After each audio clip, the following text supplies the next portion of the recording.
என் company நான் 2007 join பண்ணேன். அது வந்து அப்போ வந்து 6 கோடி தான் சேல்ஸ் ஆச்சு. இப்போ 80 கோடி மாதம் சேல்ஸ் ஆகுது.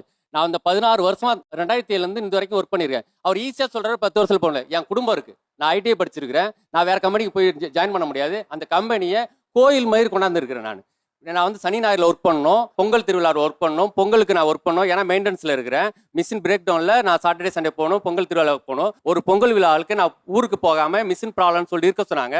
அந்த நேரத்தில் எங்கள் அப்பா வந்து ஆற்றுல தவறி ப்ரெஷரில் மயக்கம் போட்டு விழுந்துட்டாரு. எங்கள் அப்பாவை இழந்திருக்கிறேன் நான். இவர் சொல்கிறார் 10 வருஷம் ஒர்க் பண்ண வேற கம்பெனிக்கு போன்னு சொல்கிறாரு. அவர் எப்படி சொல்லுவேன்? என் கம்பெனி நான் வந்து பார்த்து வளர்த்து உருவாக்கியிருக்கிறேன். 2007 இருந்த மேனேஜர்ஸ் இப்போ 2025 ஒரு ஆள் கூட இல்லை. அந்த கம்பெனி வளர்ச்சிக்கு தொழிலாளர் முக்கியமா, மேனேஜர் முக்கியமா? இது வரைக்கும் மேனேஜர்லாம் ஒரு அட்டைப்பூச்சி மாதிரி ஒரு கம்பெனியை உறிஞ்சிட்டு அடுத்த கம்பெனிக்கு போயிட்டு உறிஞ்சிட்டு வந்துடுறதா அவங்களோட வேலையை. என்னைக்கு மேனேஜர் வந்து ஒரு கம்பெனியில் நிரந்தரமா இருந்திருக்காங்க, அந்த இடத்துக்கு ஒரு கம்பெனி உருவாகுற முக்கியமா காரணம்